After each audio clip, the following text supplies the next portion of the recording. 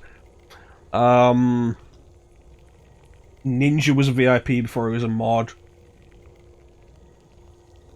I think we've had like 2 people who have gone straight into mod instead of VIP. Like Bane, straight into mod.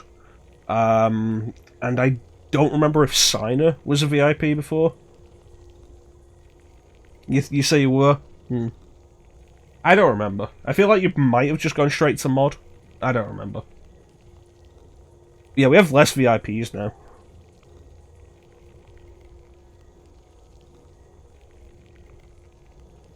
There we go, list of moderators.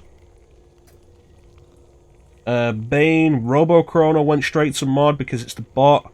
Ninja was VIP first. Signer apparently was a VIP first. Klim was a VIP first. Teak was a VIP first. Chance was a VIP first. Earthbound fan, hello, welcome to the stream, buddy. How you doing, bud?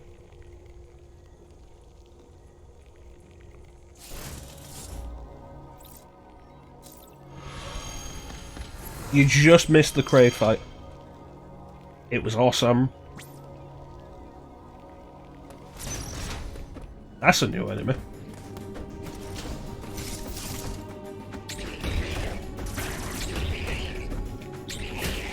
Get out of here.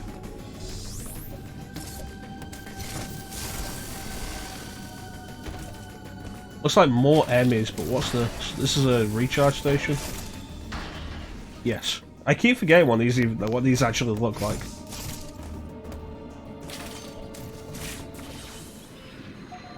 We haven't taken care of the e.m.m.i in this area.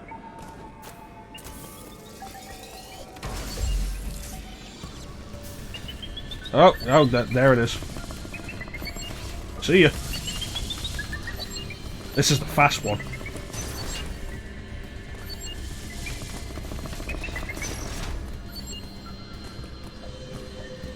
It's quick, but I'm quicker.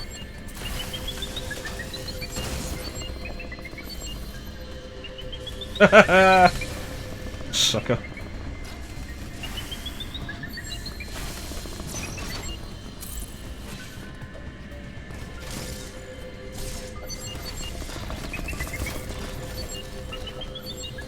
And we're home free. What the hell is that?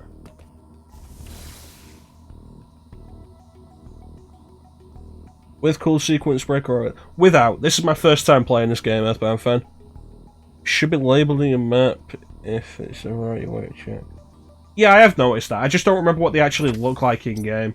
Where was it? Here? There. I just never remember what they look like in game. Ready to do this in one-hit kill mode? Absolutely not, Teak. Absolutely not.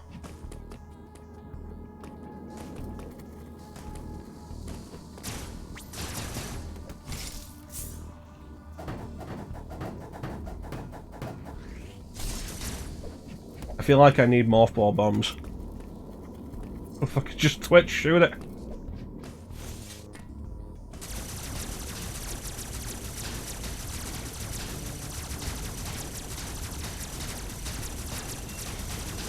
Oh god, it is twitching.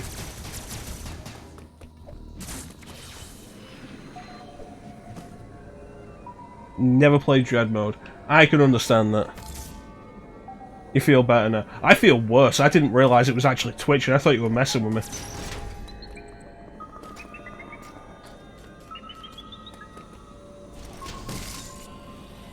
Activate ultimate pew pew mode. Yeah! What the fuck am I doing? Oh god, they explode now. Uh-oh.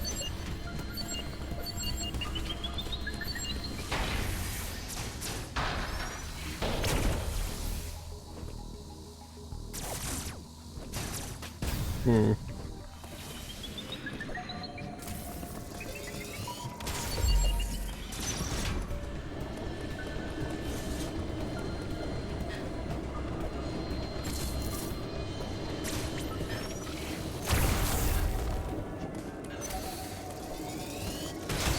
That wasn't helpful. Okay, that's somewhere we'll have to circle around to.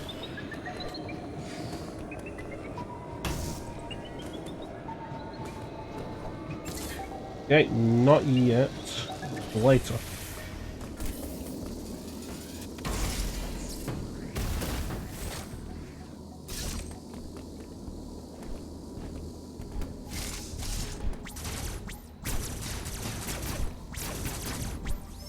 Alright, never mind.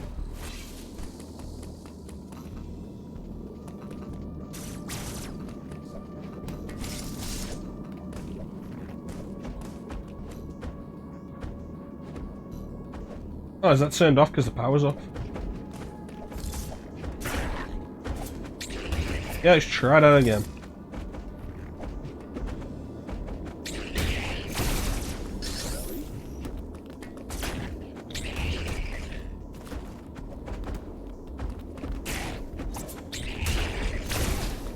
Yeah.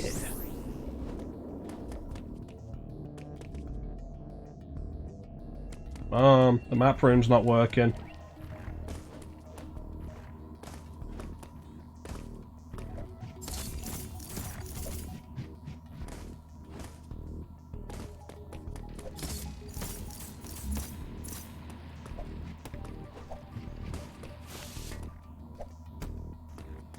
There we go, that should be right.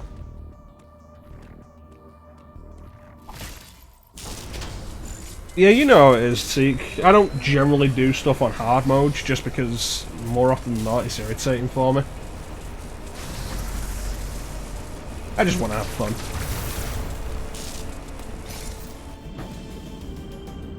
Yeah, where do you go?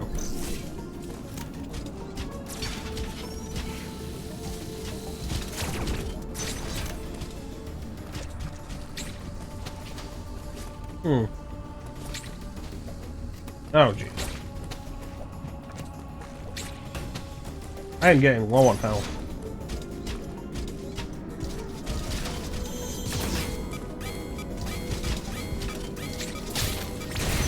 There we go.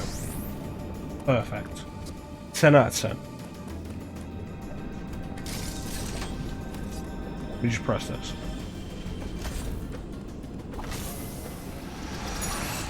Even better.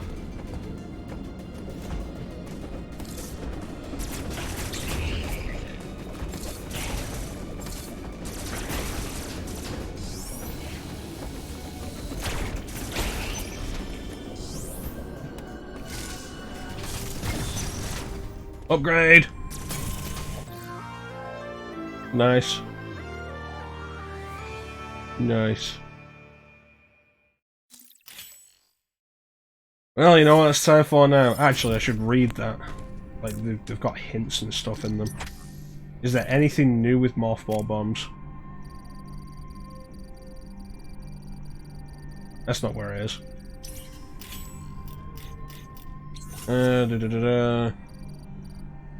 No. Okay. Alright, thanks for joining us, Titanium. We're probably not going to be going for too much longer, so you have yourself a good time today. We'll catch you next time. Really? No Metroid Zero mission reference? Oh.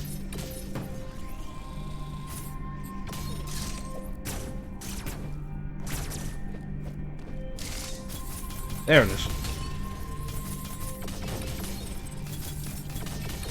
It's interesting that we can set 4 bombs. Well, previously it was like 3. Here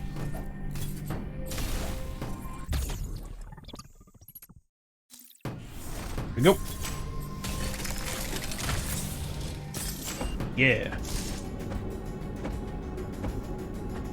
Alright, let's check around here again before we go.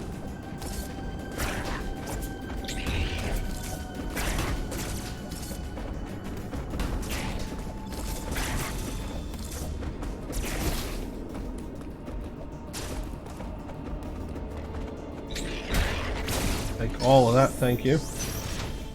The map.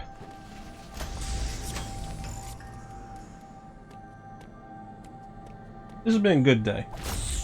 Been a good day. I'm surprised how much I'm enjoying this. I feel like it's kind of thing of like... So Metroid basically disappeared for a long time. And it was the same with Castlevania. They both disappeared for a long time. Not that way. That place is cold now? God damn.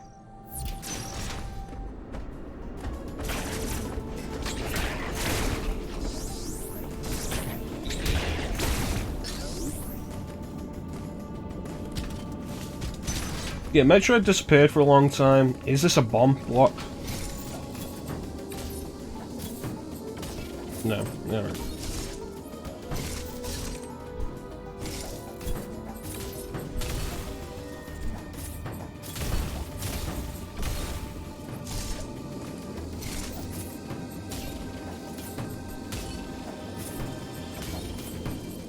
Metroid disappeared for a long time, and that was kind of it.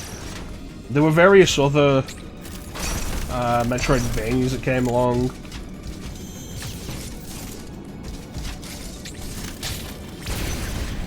And like, there's a lot of good ones. A lot of really good ones. Definitely worth playing.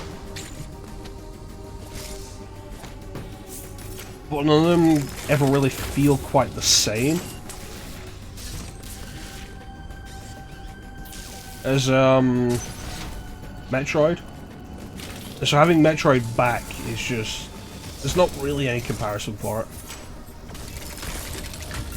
Because nothing was quite Metroid.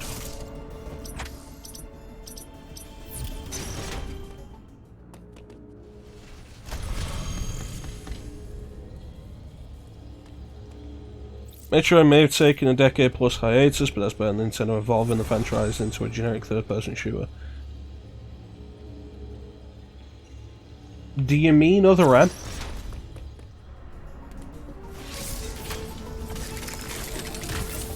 Yeah, it's like Castlevania. Like, Castlevania is basically dead. Much as we might wish it wasn't so, Castlevania's dead. But when Igarashi went out and did Bloodstained, like, I've played a lot of Metroidvanias over the years since, like, Order of Ecclesia came out, the last Castlevania Metroidvania.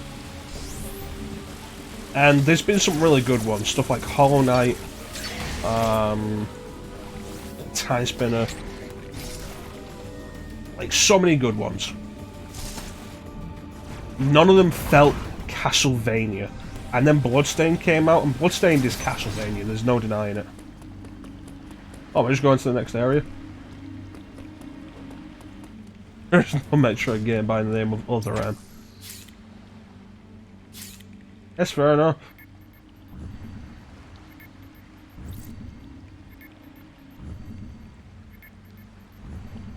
Yeah, let's go.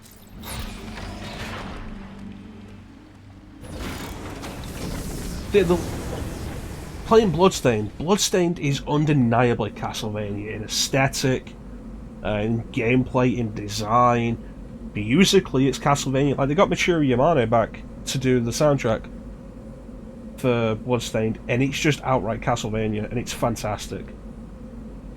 It's just not called Castlevania, and you're not playing as a Belmont, but for so many of the Metroidvanias, you weren't playing as a Belmont anyway.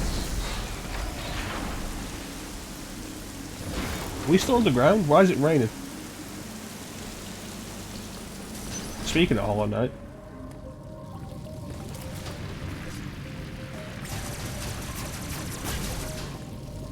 And like, that's kind of what you feel like with this as well.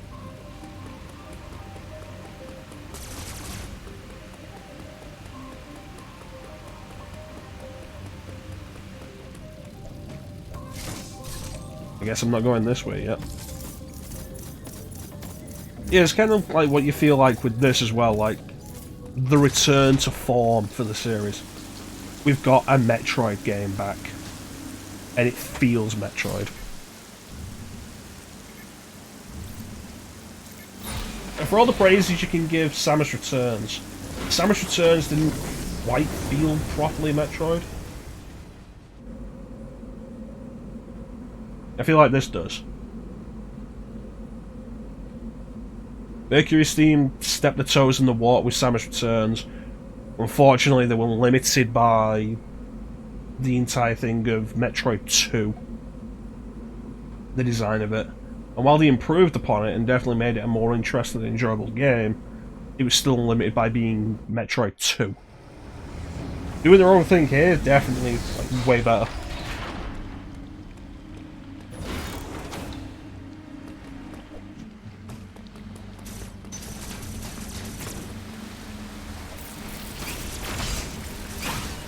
That's fair enough, Zeke. Like, you can like Metroid 2, and there's nothing wrong with that.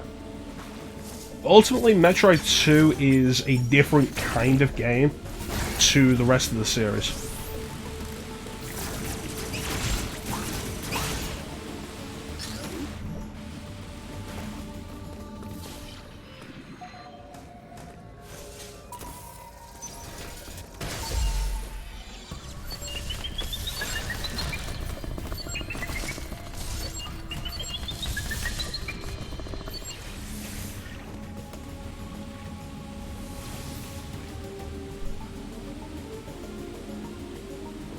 I mean, hell, I say this whole thing as someone who's a really big fan of Fusion. Metroid 2 is closer to Super Metroid than Metroid 1 is. That's fair enough. I can understand the thought with that. But then again, with Metroid 1 being an NES game in that design, I feel like it's just inevitable it's going to end up being that way. Consider OG Zelda compared to A Link to the Past. Zelda 2 is closer to A Link to the Past, mechanically. Shit. Mechanically, than OG Zelda is for the most part.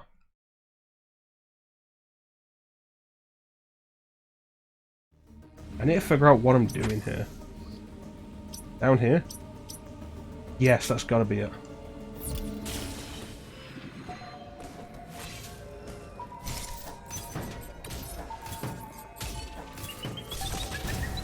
Damn.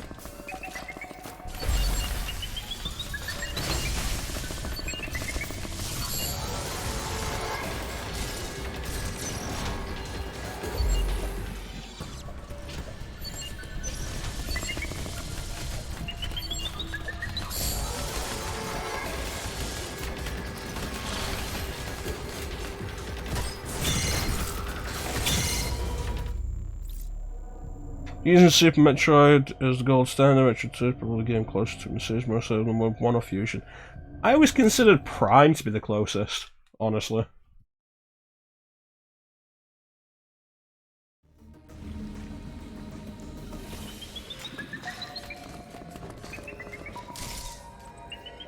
Of the 2D games.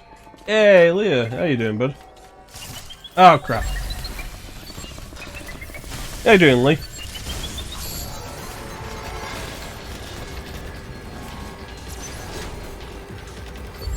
I need to find a save point in this. I've been going for like 4 hours. On top of the like 6 hours of... I've been here. On top of the like 6 hours of Final Fantasy. Yeah, I remember. I ended up correcting myself after I said it. I'm sorry about it, Lee. Discounting this one. Yeah, that's fair enough, Teague. I see where you're coming from with that. What is that? That's a save station. Okay, so I need to get down here. This is blocking it. What are you? Zone door. So this side.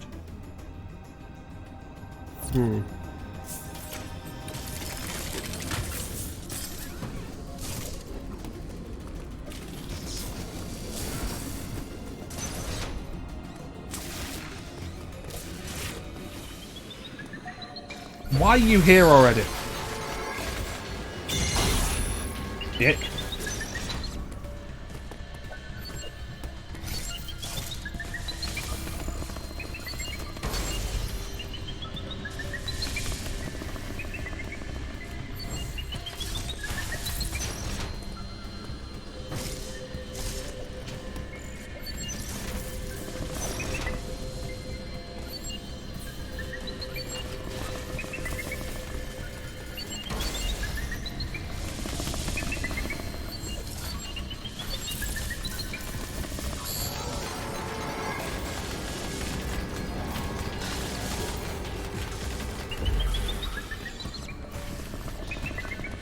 Haha. Dread's wonderful Metroid game. You love Fusion, you love Dread. Honestly, I've been really enjoying Dread, Lee. It's been so good.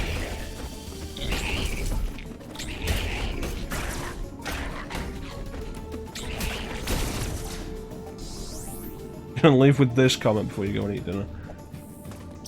We've got a save station here at workstation. That counts as a save station, right? Because I should go. I got work in the morning. I'm gonna get up. Yellow Robot is more of a nemesis than Nemesis and RE3 remake. Did I just say if I wasn't paying attention? It is a save, yes. Yeah. Like, the thing that makes the yellow one more dangerous than the previous ones, it seems like every one of them that we come across has the abilities of the previous plus one more. So the original one was damaged, could barely do anything. The second one was fully functional. The third one could crawl. And now this one, the fourth one, can crawl and go fast. And the speed is the biggest factor there.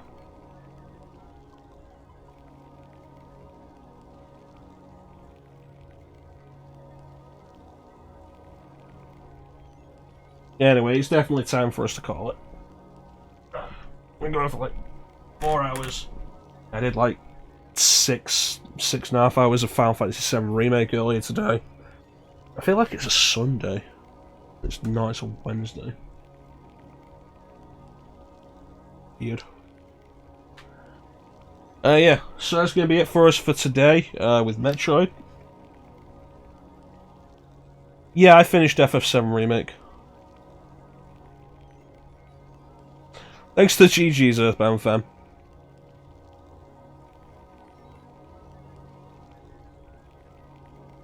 Yeah, I finished FF7 Remake. So if you want to discuss that next time I'm able to get into your stream, Teak, it'll be all good. I don't know when I'm going to be off next. The rota for next week hasn't come in yet. So next time we'll be streaming will be Sunday. Sunday evening. I'll be joining Chance. Chance will be joining me with that. We'll either be doing more Persona 3 FES, or if I'm not feeling like it, I'm thinking like, what if we just do Super Mario Bros. 3? I don't know, because we discussed doing Super Nintendo online, like do that maybe, Mario 3, or maybe just play Kirby's Dream Course for a few hours. We'll see. But yeah, I'm not sure when I'll be back with this. It'll be sometime next week. Yeah. Been a lot of fun. I'm glad I finally got around to playing this. Yeah, with that, I want to thank everybody for joining the stream. Chat is always the best part of the stream. Big special thank you to everybody in the chat. Chat is always the best part of the stream. Everybody who was in the chat: Clem, Teak, Signer, Star.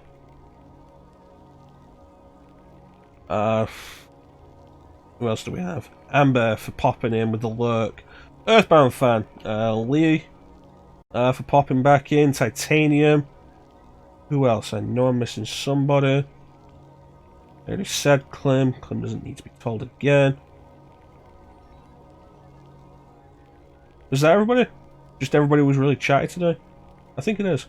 If you were in chat and I missed you, I do apologise, but you were very much appreciated. Thank you so much for joining the chat, guys. Chat is always the best part of the stream.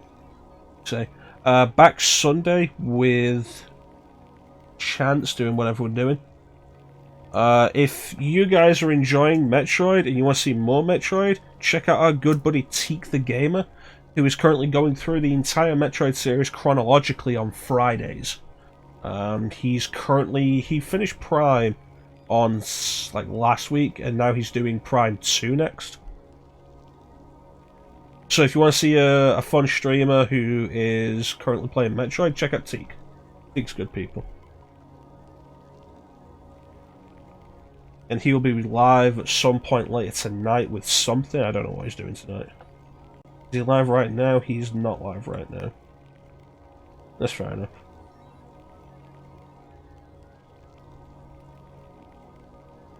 But yeah. Look forward to playing more of this. Deathloop in about half an hour. So there you go. You want to see what Deathloop is? Check out Teak in about half an hour. But yeah, with that, I want to thank everybody for watching. Have yourselves a fantastic time of day. Will he play that Metroid game that doesn't exist? Yes, he will get to that. But that will be in a while. He's got to do Prime 2, then Prime 3. Then he's got to do whichever version of 2 he's doing, then Super. And I don't know where Federation Force fits in. Teak, are you doing Federation Force? Also, when are you doing Prime Pinball, Teak?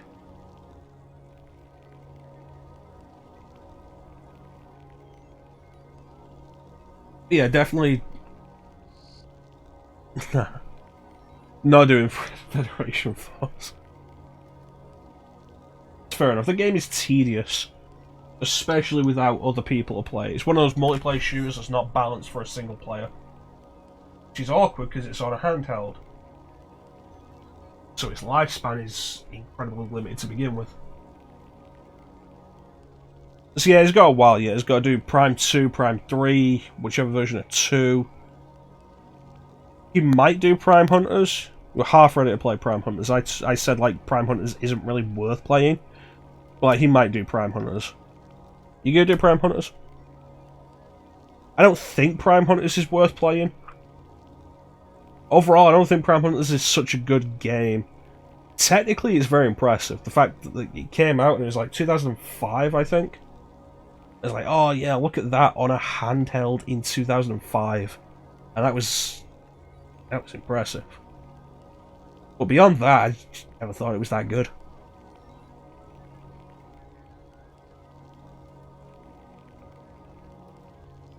Yeah, the emulator controls the semi-work. Yeah, you'd have to map the touchscreen to the mouse and see how that works.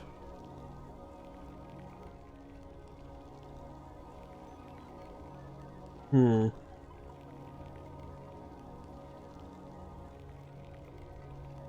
you have a Wii U, Teak?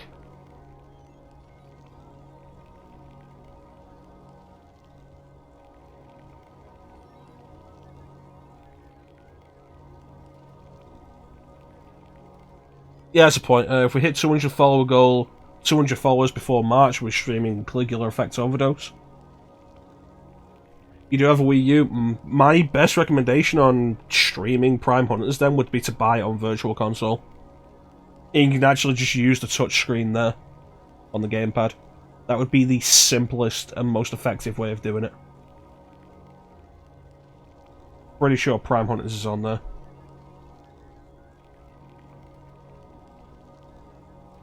So if you want to do it without messing around so much with emulator settings, just do that.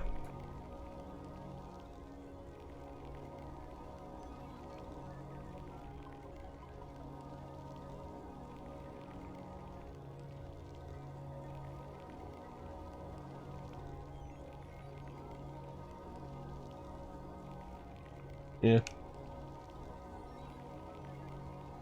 Almost sounds reasonable. I'm very reasonable. You think I haven't thought about how to do a lot of this stuff myself?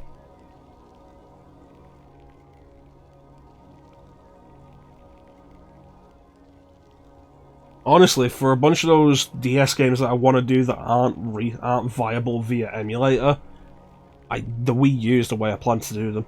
Anything that requires the microphone, like Spirit Tracks or Phantom Hourglass, I'm probably going to do through the Wii U Virtual Console. I think Bowser's Inside Story, Mario & Luigi Bowser's Inside Story requires the microphone at some point, so I'd do that through there. Yeah. It's always worth considering when you want to do DS stuff.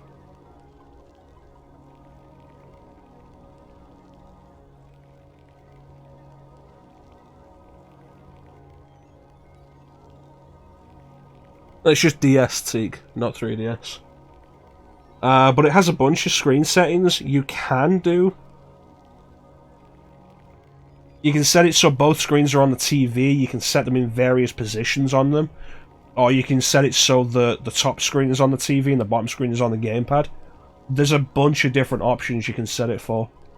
You'll find one that will work for you.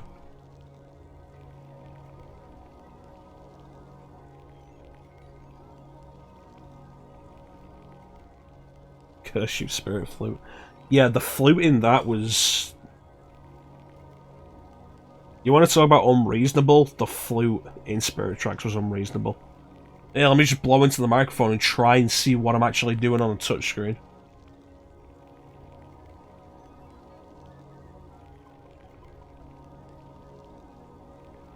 Yeah, that's doable. That's like most of the settings on there, Teak.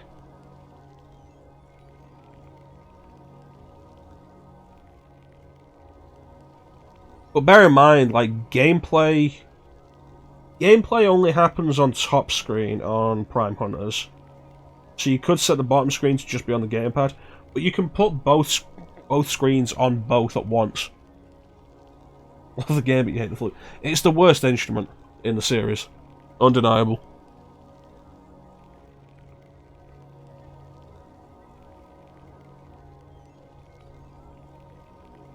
Yeah, like, if you've already got a DS game on the Virtual Console, take a look at it, Teak.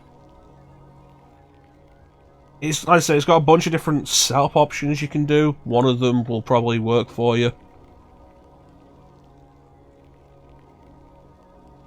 But it is late. It is past midnight now. I am up in the morning from work. I probably shouldn't stream this long. So, but yeah, I want to thank everybody for joining the stream. I always really appreciate the support. Big special thank you to the chat. I don't think Advance Wars on DS is on Virtual Console on Wii U, Teak. I know 1 and 2 are, I don't think DS or Day of Ruin are. Which is a shame, because Day of Ruin was the one I actually liked.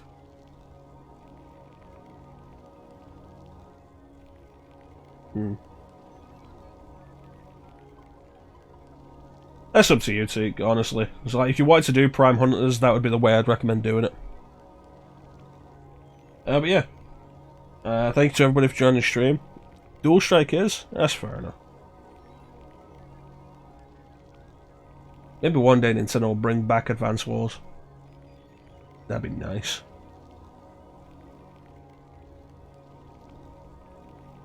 What's Intelligent Systems doing these days, anyway? They're not making another Fire Emblem game so soon after Three Houses, are they?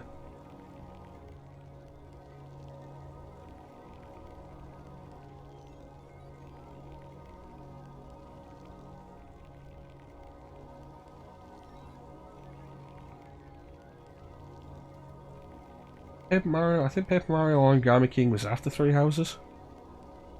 Oh yeah, the remakes of the first two, yeah. I forgot about that. I remember when I saw that, I was all like, Nintendo, why don't you just put Dual Strike in there and have like the whole story? No, because that'd be too much content for one collection for Nintendo. Anyway. Yeah. Let's actually wrap this up. I want to thank everybody for joining the stream. It was really appreciate the support. Big special thank you to everybody in the chat. Chat is always the best part of the stream. Back on Sunday evening, approximately 8 PM, Great Mean Time GMT, with either more Persona 3 or something Super Nintendo multiplayer. I don't know. See how I feel. No Mother 3. Nintendo is never going to do anything with Mother 3 outside Japan. I need to check what was actually going on with the Direct. I missed that because I was streaming. Yeah, well, yeah. That's going to do it for us for today. So, thank you all for watching. Have yourselves a fantastic time of day. And take care. We'll catch you next time, guys. Bye.